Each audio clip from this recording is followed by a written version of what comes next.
So we are discussing branches of biology. We are discussing embryology. हम लोग branches of biology में embryology discuss करने जा रहे हैं. Embryology word it consist of two Greek words. दो ग्रीक वर्ड्स हैं जिनके मिलने से बनता है. वन इज एम्ब्रियन और वन इज लॉगोस. हम सभी को पता है logos mean study. Logos mean study while embryon mean premature individual. Premature individual that mean embryo और जिसे हम हिंदी में भ्रूण कहते हैं. भ्रूण. सी अगर हम एम्ब्रियो के बारे में जानना चाहते हैं तो we must know something about the sexual reproduction. थोड़ा सा हमें सेक्सुअल रिप्रोडक्शन का पता होना चाहिए. वो मैं आपके साथ डिस्कस कर रहा हूं. The process of sexual reproduction. मैं इन शॉर्ट आपके साथ आज डिस्कस करूंगा the process of sexual reproduction. My dear friends, sexual reproduction में देयर आर टू पेरेंट्स.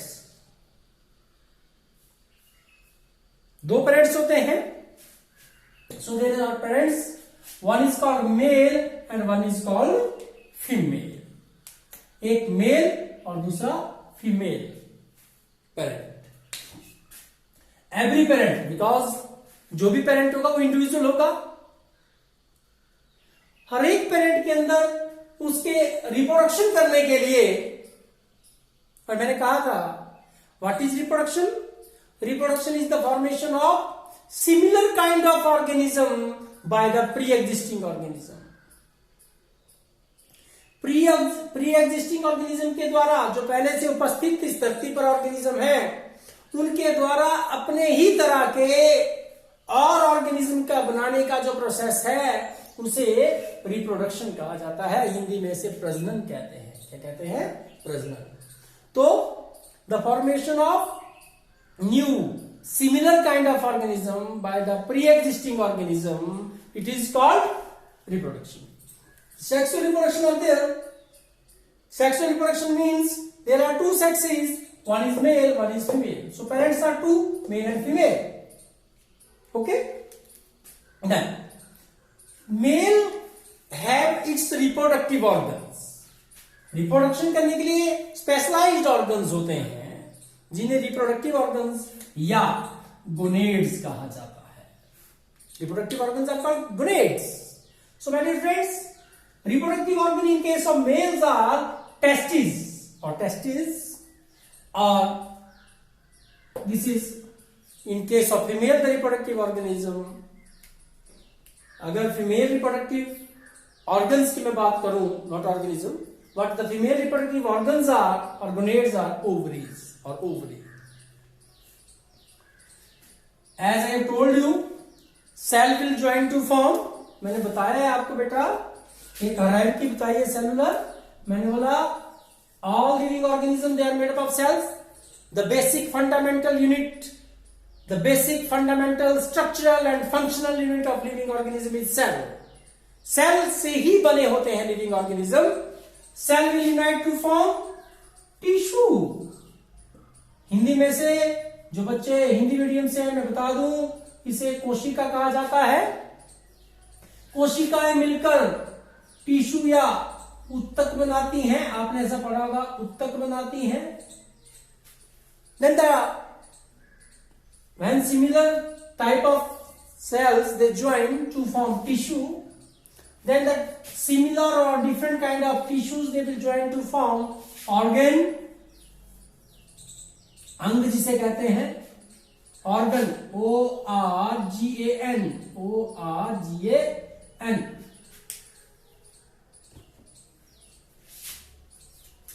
तो वो टिश्यूज क्या करते हैं बेटा, वो ऑर्गन्स बना देते हैं मिलकर. कई बार सिमिलर टिश्यूज भी मिल सकते हैं, कई बार डिफरेंट टिश्यूज भी मिल जाते हैं ऑर्गन बनाने के लिए.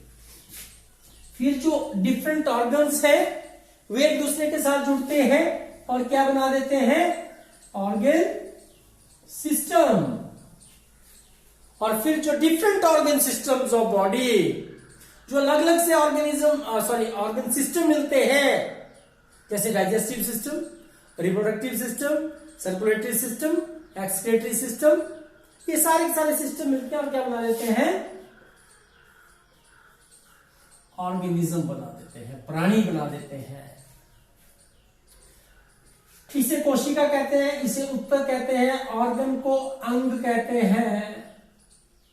हमारे अंग जो है, ये जो ऑर्गन सिस्टम है, ये अंग तंत्र है, और ये मिलकर जो है वो प्राणी का निर्माण करते हैं, लिविंग ऑर्गेनिज्म का निर्माण करते हैं। ऑर्गेनिज्म पढ़ा था। सो हमें पता है कि ऑर्गन किस चीज के मिलने से बनते हैं, अल्टीमेटली बाय द सेल्स।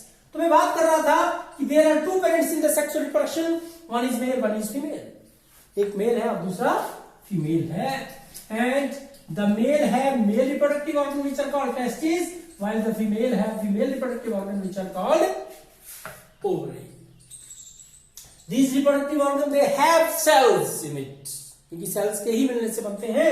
और जो रिप्रोडक्टिव सेल्स हैं, जो बेसिकली रिप्रोडक्शन का कार्य करते हैं, the reproductive cells are called gametes. Reproductive cells को क्या कहते हैं बच्चों? गैमीट्स कहते हैं। And these gametes, there are two gamete, one is sperm in case of male and one is egg और ovum in female in ovary. Ovary के अंदर एग और ओवम होगा और टेस्टिस के अंदर जो है वो स्पर्म होंगे, male gamete.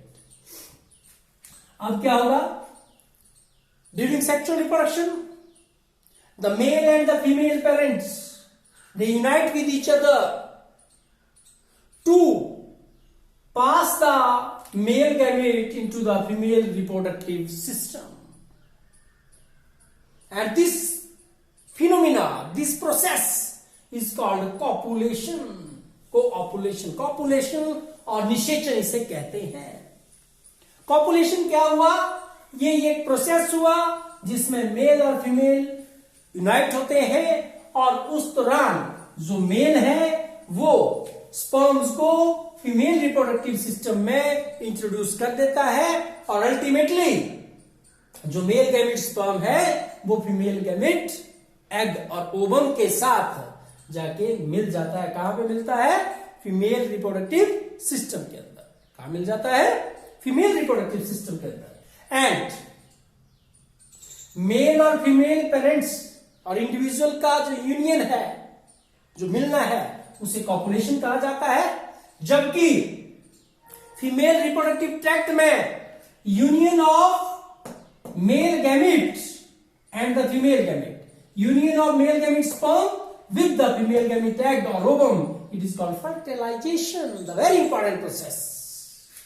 Fertilization, my dear friends, it is fertilization. And they will lead to the formation of a cell. During fertilization what happen? Fertilization के दौरान क्या होता है?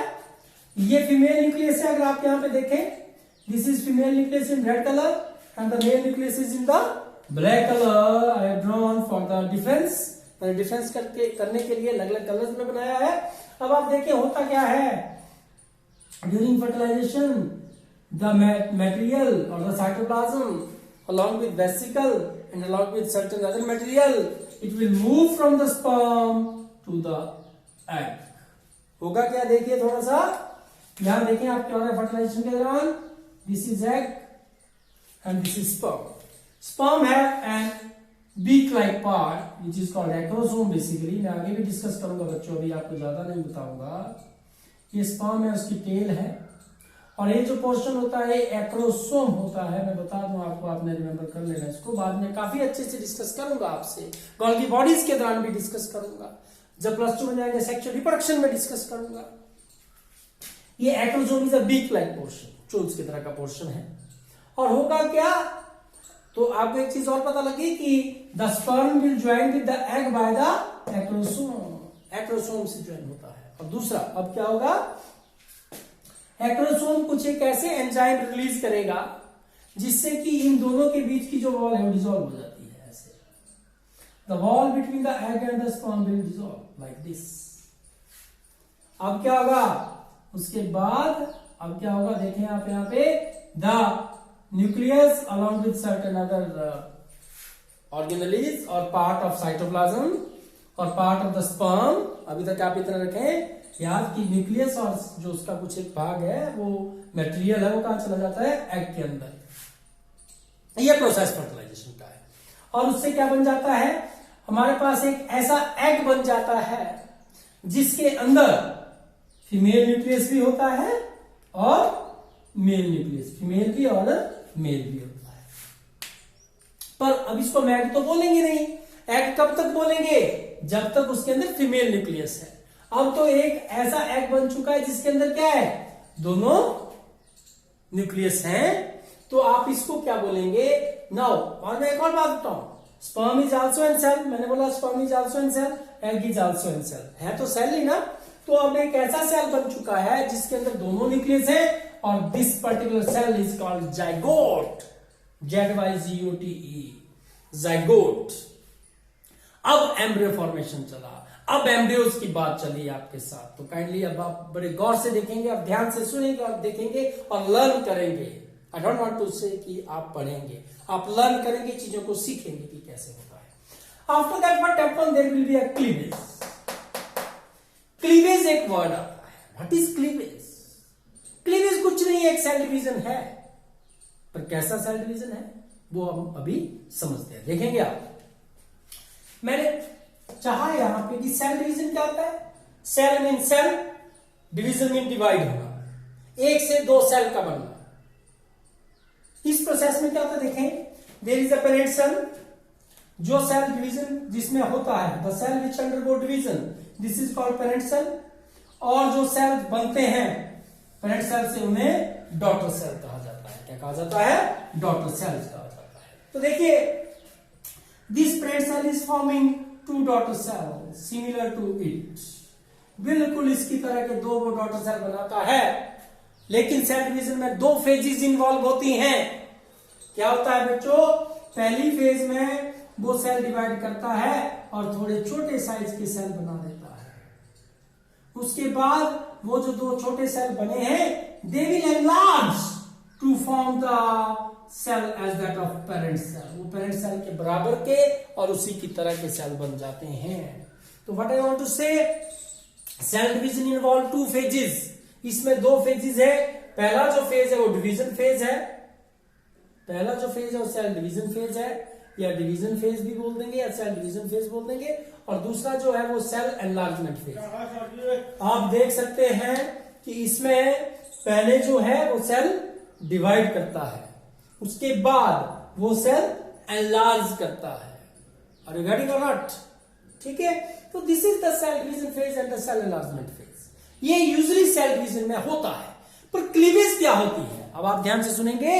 क्लीवेज एक ऐसा सेल डिवीजन है, remember it, cleavage is the cell division where there is no cell enlargement phase involve, cell enlarge नहीं करते हैं इसमें। ये क्लीवेज में सेल एनलार्जमेंट फेज होता ही नहीं है, कर लिया याद आपने, क्लीवेज में सेल एनलार्जमेंट फेज नहीं होता है।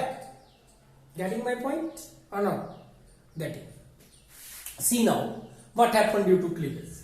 हमें पता लग गया क्लीवेज क्या होता है, क्लीवेज का हमें पता लग गया बच्चों की क्लीवेज जो है उसमें सेल एनलार्जमेंट फेज में होता, सेल सिर्फ डिवाइड तो करता है पर एनलार्ज नहीं होता। तो क्लीवेज कहां हो रही है, जाइगोट के अंदर। मैं आपको बता दूं कि जब कभी भी मैं स्ट्रक्चर बनाऊंगा, ये दोनों जो न्यूक्लियस है मिल चुके होते हैं, इसलिए black and white, sorry black and red करके बनाऊंगा। अब क्या होगा, अभी तक ये जो जाइगोट है वो बिल्कुल बराबर ही रहेगा। जाइगोट जो है वो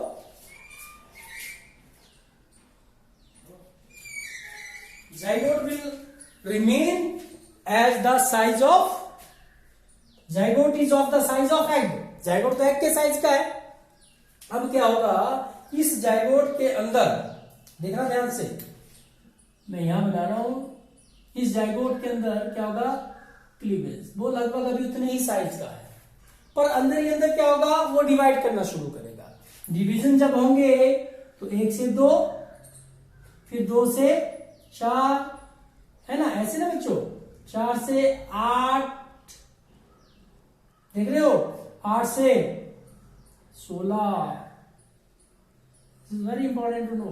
मैं तो ऐसे अभी सर्कल में बना रहा हूं, पर ऐसे नहीं बनते हैं। पर होगा क्या कि 2 से 4, 4 से 8, 8 से 16, 16 से 32, ऐसे चलेगा। और इनके अंदर न्यूक्लियस होंगे ऐसे सभी के अंदर, समझ गए बात।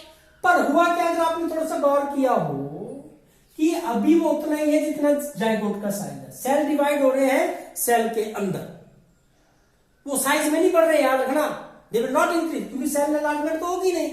इसलिए जो ये वाला फेज आएगा उसमें हम क्या देखेंगे कि वो सेल के बराबर ही है, सॉरी एग के बराबर ही है, और अंदर ही अंदर उसमें सेल्स बन चुके होते हैं। Okay, getting my point? Okay, see now the first embryo will be there which is having 16 to 32 cells and this is called morula। याद रखेंगे पहला जो एम्ब्रियो है वो मोरूला है। The first embryo stage is morula. Okay, now अभी तक वो एग के बराबर है, morula is equal to the egg, इसलिए ऐसा लगता है जैसे it is a ball of cells, अंदर ही अंदर जैसे सेल्स हो, बॉल बन गया सेल्स का, अंदर ही अंदर बहुत ज्यादा सेल है पर साइज उतना ही है। अब क्या होगा, अब और डिविजन होंगे बच्चों और वो साइज में भी बढ़ेगा। ध्यान से सुनेंगे इन चीजों को, ये बहुत जरूरी है आपके लिए कि क्या होता है एम्ब्रियोज, तभी तो एम्ब्रियोलॉजी का पता लग पाएगा। See now, it will take now the 5 minutes, not more than the 5 minutes। See now the size will also increase, size भी बढ़ेगा, और जो सेल का नंबर होगा वो क्या होगा, ध्यान से देखेंगे इस बात को थोड़ा सा आप। Now the cells number will increase from 32 to, जब अगला डिवीजन होगा 32 के बाद तो कितने सेल्स बन जाएंगे बच्चों, दे विल बी 64। समझ गया बात? अरे 32 से कितने बनेंगे, जब 32 डिवाइड करेंगे 32 डिवाइड करेंगे तो 64, जब 64 डिवाइड करेंगे तो 128 cells will be there and this stage is called as blastula, the second embryonal stage, blastula in case of other animals, and very important humans के केस में, ह्यूमन के केस में, आदमी के केस में, ह्यूमंस के केस में इसे ब्लास्टोसिस्ट कहा जाता है। तो अब 64 to 128 cells will be there, getting my point or not? लग रहा है पता?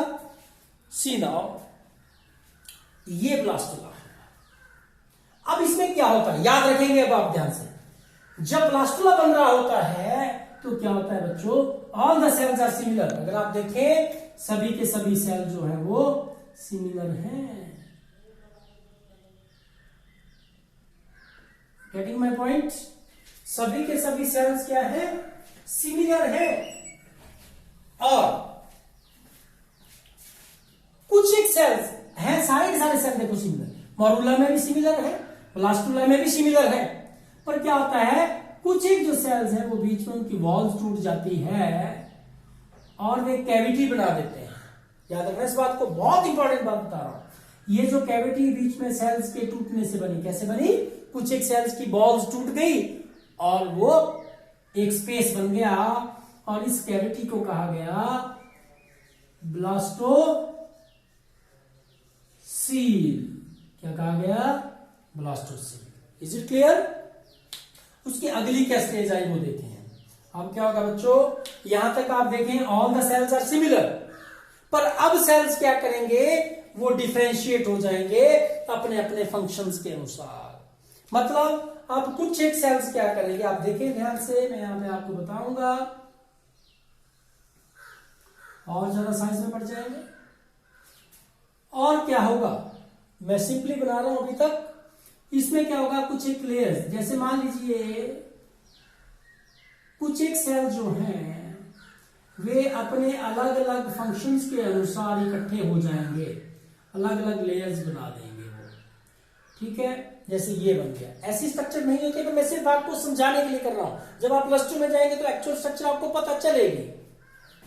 कुछ एक सेल्स मिल गए और उन्होंने बाहर क्या किया, एक लेयर बना दिया, जिसे आपने क्या कहा, उसे कहा आपने सबसे बाहर है एक्टोमीन आउटसाइड और डर्मिन लेयर, तो एक्टोडर्म, इट इज एक्टोडर्म। इसके अलावा कुछ एक और सेल से वो अलग से इकट्ठे हो जाएंगे और उनका जो फंक्शन है वो अलग होगा। मैं अभी बताऊंगा आपको फंक्शन के बारे में, पर मैं बता रहा हूं कि जो सेल्स हैं वे अपने फंक्शन के अनुसार अलग अलग लेयर्स में आ जाते हैं, और उस ये जो बीच वाली लेयर है इसे हम बोलेंगे मेसोडर्म, सबसे बाहर ecto mean outside, derm mean layer, meso mean middle, derm mean layer, और सबसे अंदर जो है कुछ एक सेल्स मिलके क्या करेंगे, मैं ब्लू कलर से इसे बनाना चाहूंगा, सीधे ये जो सेल्स हैं सारे के सारे ये मिलके बना देते हैं बेटा एंडोडर्म। ध्यान से देखते रहना, मैं भी बताऊंगा आपको। Endo mean inside, डर्म mean layer.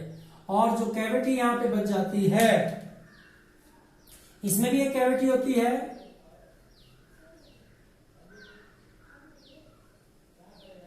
ये जो कैविटी है इसे गैस्ट्रोसील कहते हैं।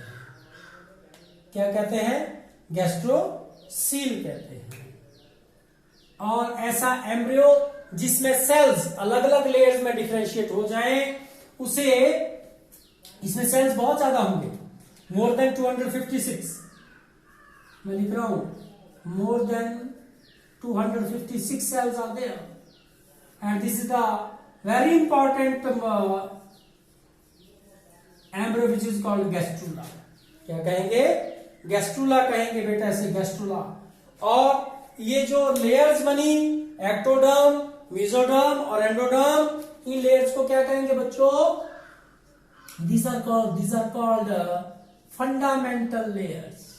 सुनना ध्यान से, फंडामेंटल या इनको जर्म लेयर भी कहते हैं, फंडामेंटल या जर्म लेयर्स। फंडामेंटल होता है आधारभूत लेयर्स हैं, ये बेसिक लेयर्स हैं। क्यों? मैं अभी बताता हूं आपको कि जैसे जो सेल्स इसके, जो सेल एक्टोडर्म के हैं, वो फ्यूचर में जाके क्या बनाएंगे पता है आपको? Skin, brain. मेरा क्या बोलने का डिफरेंशिएशन किस आधार पे हुई कि ये सेल अलग काम करेंगे, एक्टोडर्म के सेल, मेसोडर्म के सेल अलग से काम करेंगे और एंडोडर्म के सेल अलग से काम करेंगे। जैसे स्किन और ब्रेन किसने बना दिया? एक्टोडर्म ने। मेसोडर्म क्या बनाएगा? कुछ एक और ऑर्गन्स बनाएगा, काफी डिटेल में हम पढ़ने वाले हैं, लाइक हार्ट, लाइक किडनीज। कौन बनाएगा? मेसोडर्म। कौन बनाएगा? मेसोडर्म बनाएगा, ये इसके सेल्स बनाएंगे। और बेटा वेरी इंपॉर्टेंट, जैसे एंडोडर्म है हमारा जो डाइजेस्टिव ट्रैक्ट है, ये जो हमारा डाइजेस्टिव सिस्टम बनता है ना, digestive tract is also called gut, GUT। तो ये जो डाइजेस्टिव ट्रैक्ट बना है किसने बनाया बोलो? एंडोडर्म से बना। और इस तरह से जब अब देखो क्या हुआ, अलग अलग से सिस्टम बन गए, डाइजेस्टिव सिस्टम बन गया, नर्वस सिस्टम बन गया, सर्कुलेटरी सिस्टम बन रहा है, एक्सक्रीटरी सिस्टम बन रहा है। तो जब ऐसे सिस्टम बन जाएंगे, मैंने क्या बोला था कि जब ऑर्गन सिस्टम जुड़ जाएंगे, बन जाएंगे, उसके बाद जब ऑर्गन सिस्टम मिल जाएंगे, एक दूसरे के साथ मिलके काम करेंगे, तो हम उसे क्या कहेंगे? Complete organism. तो गैस्ट्रूला से जो अगला स्टेज आप देख रहे हैं, that is of complete organism. एक कंप्लीट ऑर्गेनिज्म बन जाता है। Is it clear or not? तो देखो हमने क्या देखा, male and female parents are there, they have the reproductive organ, one are the male have the testis and the female have the ovaries, these have the gametes, the reproductive cell, male have the sperms and the female have the reproductive cell gamete as egg or ovum. They join to with each other, they join when the copulation occur. During copulation the male will transfer the sperm into the female reproductive tract or system, और वहां पे जाके वो क्या होगा, male will join with the male gamete, the sperm will join with the egg और ovum and transfer its material into the egg to form the zygote. Inside the zygote there occur the cleavage. Cleavage is the cell division. Without any cell enlargement, it will form morula, the first embryo. This is very important. Embryo is the first embryo is morula. Okay. और उसके बाद वो बनेगा blastula. Then blastula में एक cavity आएगा जिसको आप ब्लास्टोसील बोलेंगे. बड़ा इंपॉर्टेंट है ब्लास्टोसील. ये आपको एनिमल किंगडम जब भी पढ़ाऊंगा तब पता चलेगा. Then it will the cells are similar in morula and blastula both. सारे के सारे एक ही काम करते हैं और एक जैसे ही होते हैं. क्या काम है? डिवाइड करना. Now here in the gastrula the fundamental layers or the germ layers will be formed and this process मैं बता रहा हूं आपको, ध्यान से सुनिएगा. The process of formation of the different germ layers, it is called differentiation, क्या बोलेंगे? डिफरेंशिएशन। बच्चों मोरुला से ब्लास्टुला से गैस्ट्रुला का बनना, उस प्रोसेस को कहते हैं डिफरेंशिएशन, या इसी प्रोसेस को हम बोल देते हैं गैस्ट्रुलेशन। गैस्ट्रुलेशन बेटा,